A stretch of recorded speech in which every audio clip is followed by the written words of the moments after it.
Why trauma is unresolved karma from the past.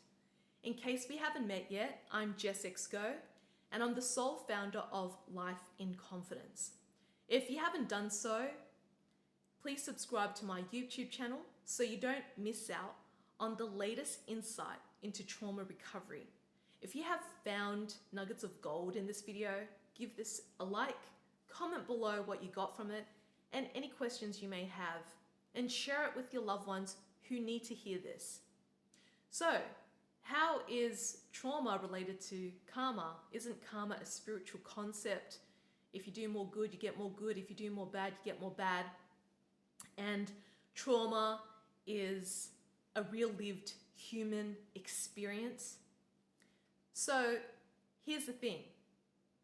Have you ever wondered why you find yourself, or perhaps you notice someone else, is constantly stuck in a lifelong pattern of trauma?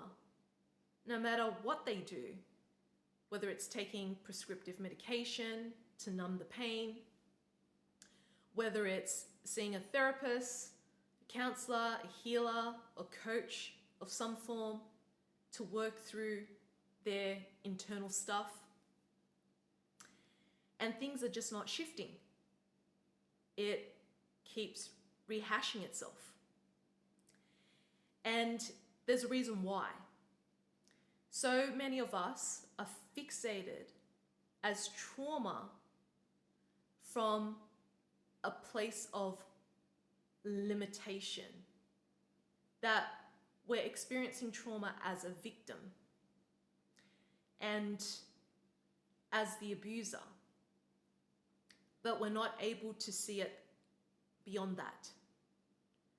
And my invitation for you is to see how trauma is linked with your soul records karmically. What are the negative karmic records are you broadcasting that is constantly attracting trauma into your life? And it's not just trauma from your upbringing that is playing out. It is trauma from your ancestors and from your dark past lives, from multiple reincarnations. And why is it that we cannot recall our previous past lives instantly? It's because when I tapped into my dark past lives, I can recall that I was a heartless, cold astral being playing with people's memories, inserting mimic codes, synthetic AIs into the souls that were being reincarnated onto the earth.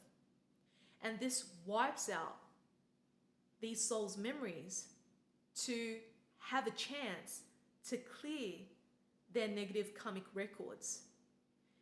And the reason for this is because it feeds off into the energetic earth grids that have been heavily distorted and interfered through the satanic ritual abuse.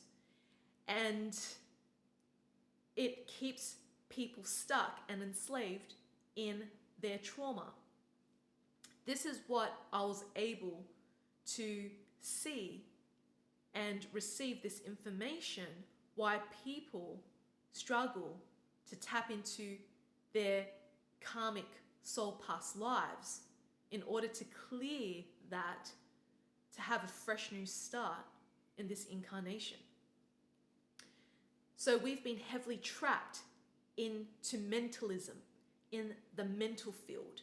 This is what's blocking us from diving deep into our soul records. So the reason why I'm able to tap into this is because of my experience with iboga, which is a plant medicine. And it's not for everyone. And even some people taking the plant medicine still aren't able to recall their dark past lives because of this mentalism. It's such a huge block for them that they're not able to regress back into their soul records. So I'm not enlightened, I'm no one special. I've just been on this healing journey for 13 years, and I've had interdimensional experiences in this human form as well. That also allows me to be more open to see my soul records.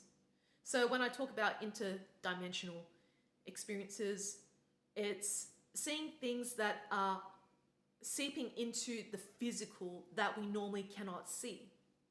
I was able to see a client who I had a Zoom call with, and she had 2 entities on her at least. And the reason why I say this is because her eyes on the Zoom call kept changing from black to red, black to red. It was the first time I've ever seen this with her, and we had so many sessions together. Her children even reported they can see entities on her, and she couldn't see it herself, and she was stuck in the mental field. She was so blocked back then in her mind. And I was able to see an entity, a black shadow in a hoodie, walking down the road towards me. And I thought it was a teenager doing some weird stuff in the early morning. And I realized that teenager had no feet. And that entity went into the other direction of the road and disappeared. I was also able to experience my dad, who died, suffocating and choking me after his death. So these are the interdimensional experiences that I was able to tap into, leading to this experience with iboga. Now, iboga is not for everyone because it does raises the blood flow and the heart pressure. So for someone who's taking medication and has heart problems and blood pressure issues, they should not be taking iboga at all. It's not for someone who's an extreme control freak, where they don't like to not be in control of their bodies, where their bodies are constantly vomiting and doing diarrheas out of nowhere. And it may not resonate for people to do plant medicine. It has taken me 13 years to seriously consider plant medicine. And with that in mind, it was extremely confronting to see and face the evil that I held in my field, and the evil that I have also contributed and created in previous multiple lifetimes, that has contributed to my life today and where humanity is at. And with that in mind, if you're someone who doesn't want to take plant medicine to access your dark past lives, what iboga has gifted me is to channel through this transmission into my workshops and one-to-one, where I can show people their dark past lives if they want more of a tangible experience through family constellations. If they are in full trust and are highly open-minded, then I can do some hologram work on them, looking into their energetic template, which holds the soul's records of their past, and do some clearings with them and get them to disconnect and clear some soul contracts from their dark past lives. I can also channel aspects of themselves from their dark past lives that needs to be cleared. So it's not for everyone. It's for someone who is willing to go there in order to get to the other side, and must be highly coachable and open-minded.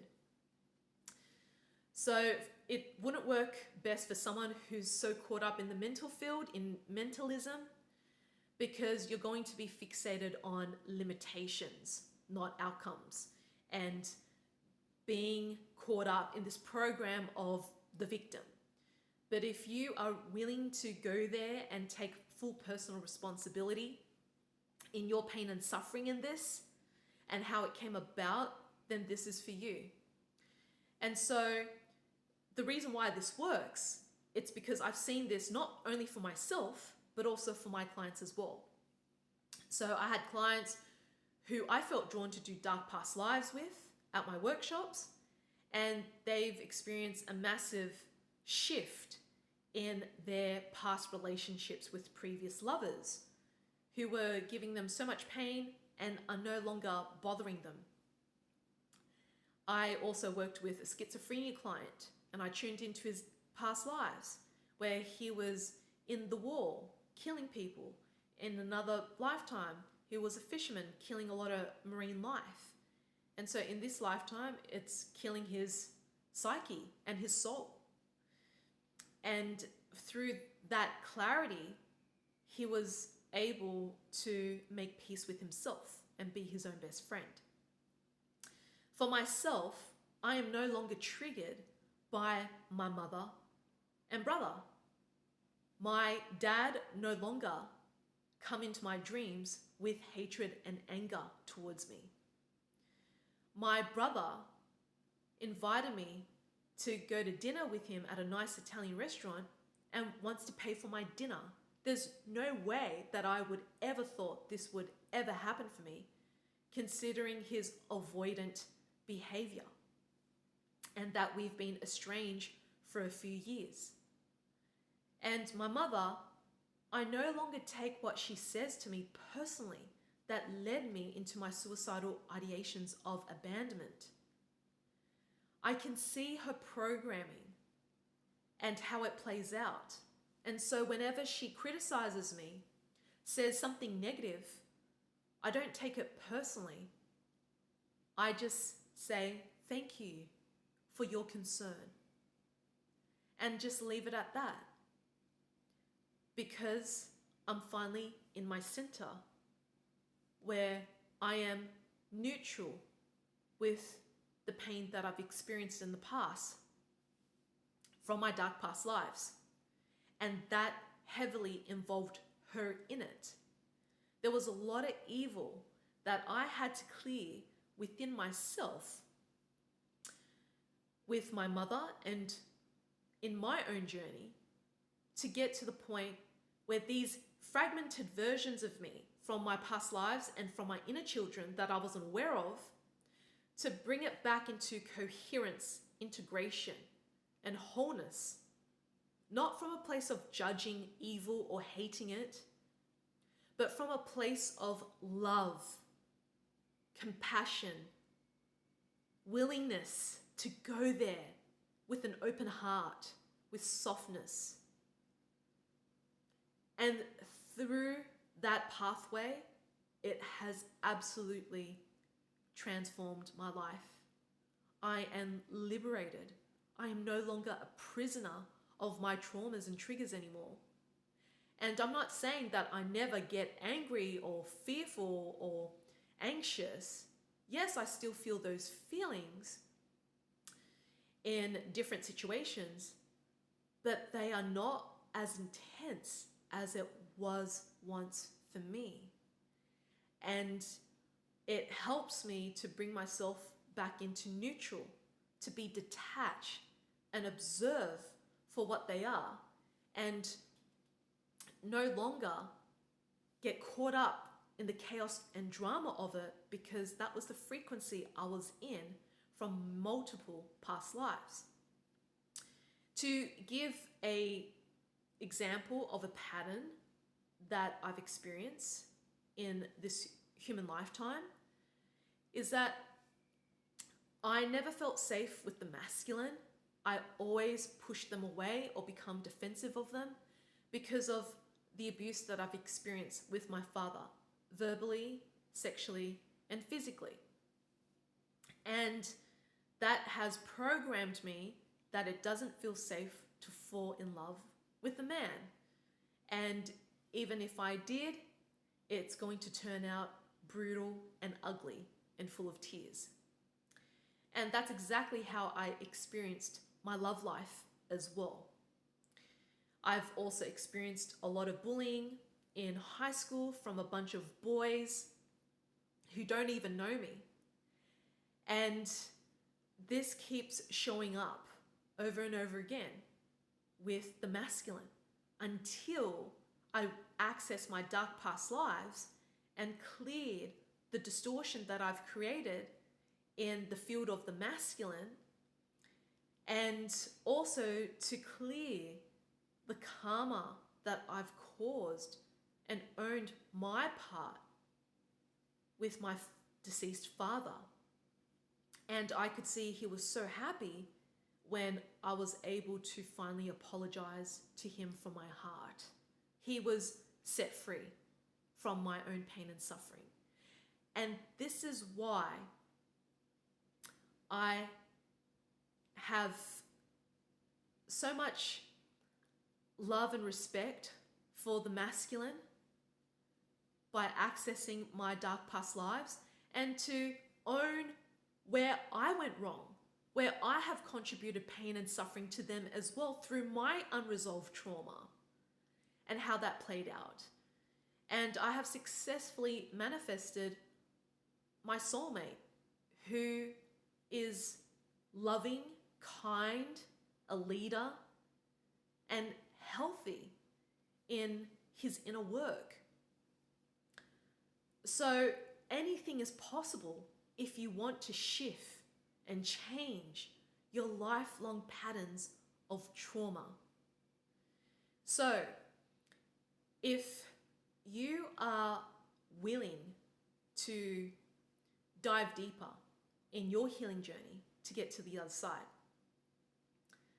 you might want to consider my Fire Horse Chinese New Year Inner Child Healing Circle as a starting point to recall your inner children into wholeness, integration, from a place of an open heart with unconditional love, kindness, compassion, and softness. And if you feel called to attend my workshops in London or in Adelaide, you can learn more about that in the YouTube video description with the links to these containers. If you prefer to work with me one-to-one for a massive breakthrough, I offer my one-to-one tailored one-day trauma recovery retreat, just you and me in person or via Zoom, and I will cater to it according to your concerns and goals that you would like to work through. If you want to experience a breakthrough in all aspects of your life, you can book a free clarity call to see if we're a good fit to work together for 3 months and find yourself in trust. So you can find all the details in the links in the YouTube description if you feel the call to do so. And my love, what I want to share, the final message in this, it's not about getting caught up in different identities, who you were, because it keeps us in the mind, in the ego, in mentalism, in limitation, in how we perceive and experience trauma. It's really about having an open heart to dissolve the armoring, the triggers and the woundings, and bringing these fragmented versions of you, your inner children, your past lives, into wholeness and integration. Not from judgment where you went wrong, not with the lens of hate to punish yourself through resentment, but through the place of softness. When we soften our hearts, it becomes so much more easier to access the unconditional love that we have for ourselves and for the evil in the world, so evil can finally be neutralized with love. May you remember who you are. the light that's in your heart.